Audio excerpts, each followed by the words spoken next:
I wanted to read this article to you because I found it to be very important to the events we see today.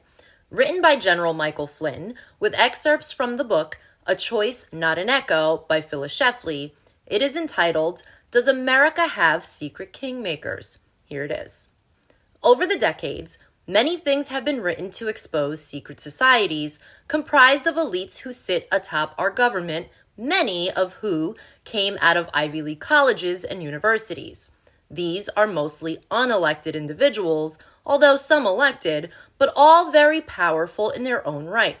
The elites of today are found in places like the World Economic Forum, the Council of Foreign Relations, some in the halls of Congress, many in the corporatocracy surrounding capitals like Washington, D.C., as well as those in this modern era of tech titans who control information and data, therefore our lives, in many ways unforeseen from previous times. From this, several more questions naturally arise. Could it be possible that a little clique of powerful people meet secretly and plan events that appear to just happen?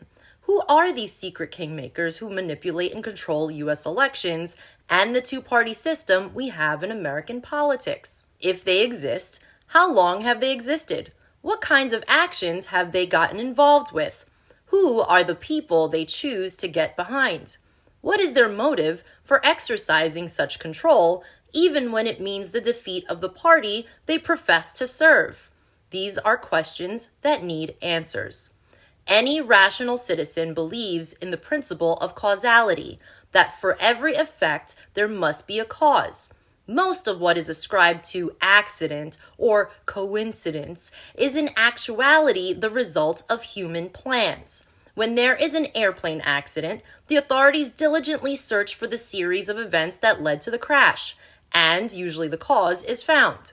In modern-day U.S. politics, when there are serious allegations of fraud, we find ourselves in courtrooms struggling to be able to conduct simple audits to determine if an election outcome was fair or not. Why and how long has this been ongoing? How long have there been kingmakers in U.S. politics? There continues to be growing evidence that very powerful people do indeed meet to make plans which are kept secret from American citizens. The following article takes the reader back to the late 1950s to a place called Sea Island, Georgia. A secret meeting was held at nearby St. Simon's Island at a place called the King and Prince Hotel. The meeting dates were February 14th through 18th, 1957. The most elaborate precautions were taken to prevent Americans from knowing who attended this secret meeting or what transpired there. Advance agents came 4 months ahead to check security and search every room in the hotel. All hotel employees were given the most rigid security checks and their names sent to Washington for additional investigation.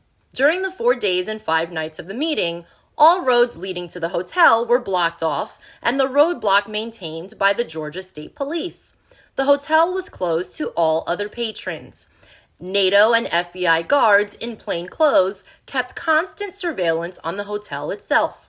None of the hotel employees were permitted to go into the ballroom where the meetings were held.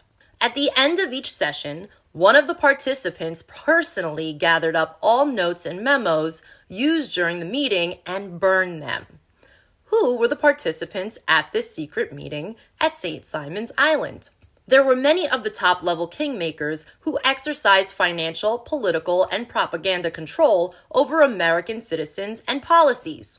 The 69 participants on the official unpublished list included the following: George W. Ball, the Undersecretary of State in the Johnson administration; Eugene R. Black, then president of the International Bank for Reconstruction and Development; McGeorge Bundy, the top presidential advisor on security in the Johnson administration; Arthur H. Dean, disarmament negotiator for the State Department under Republican and Democrat administrations; Thomas E. Dewey, twice Republican presidential candidate; J. William Fulbright, senator from Arkansas, later author of the Fulbright Memorandum, a directive to muzzle our military, who only a few years later, in March 1964, called for the United States to accept Red Cuba; Paul G. Hoffman, former U.S. Chief of All Foreign Aid; C.D. Jackson, Vice President of Time Inc., Per Jacobson, managing director of World Monetary Fund, George F. Kennan, ambassador to the Soviet Union and later chief advisor on communism to the Kennedy administration,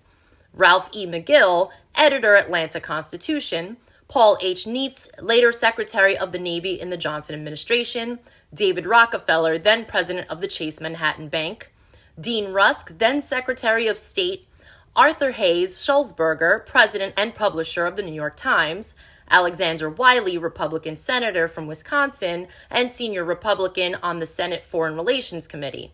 President Eisenhower was at the Augusta National Golf Club during this meeting. Tom Dewey kept in touch with him from the telephone in the bar at the King and Prince Hotel.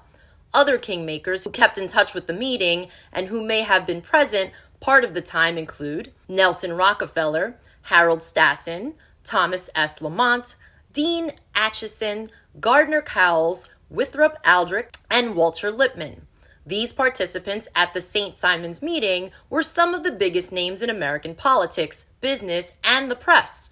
As described by an eyewitness observer of that meeting, those who came were not the heads of states, but those who give orders to heads of states. In other words, the kingmakers. As you let this sink in for a moment, try to fast forward to modern times and answer the question, does America have a secret set of kingmakers? I believe the answer to that question is yes.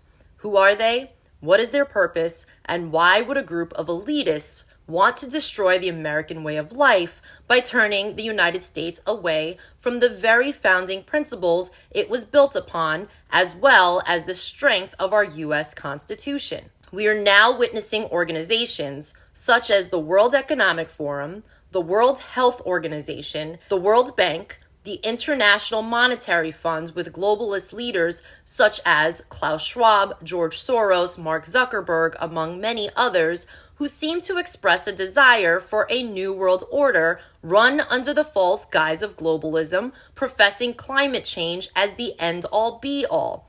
All these people and many others now meet publicly in places like Davos, Switzerland, and in many other countries to make decisions about how nation-state governments should operate.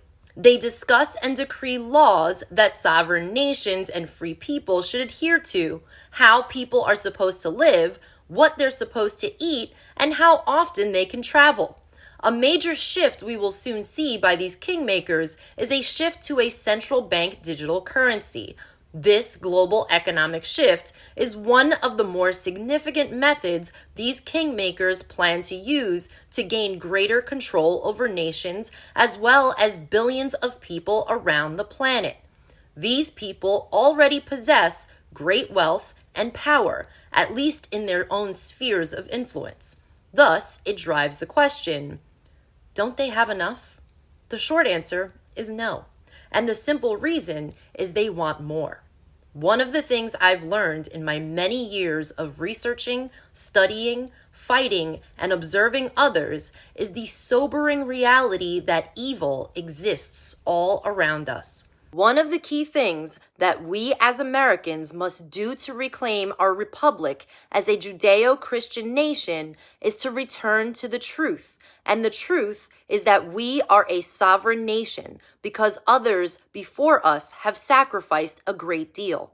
Yes, these elites exist, and it is obvious that they have been around us for decades.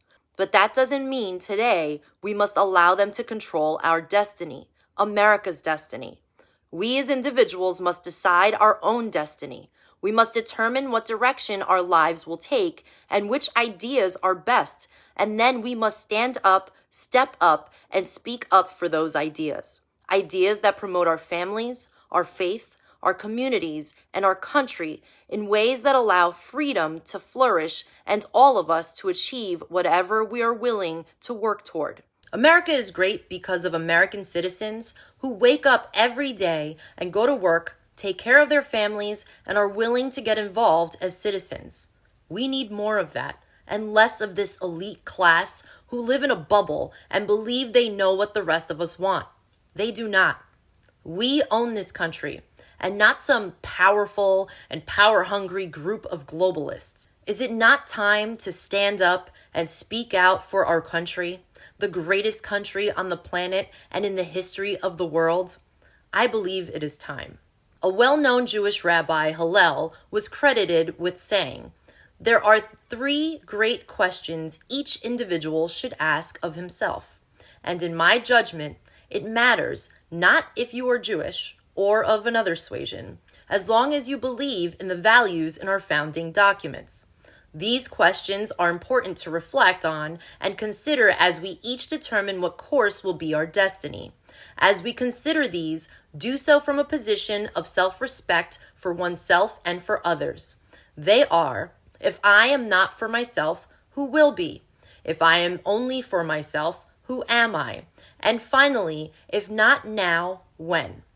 I believe the time has come to seriously reflect on these and on how each of us as citizens takes responsibility for our lives, our families, our communities, and our country.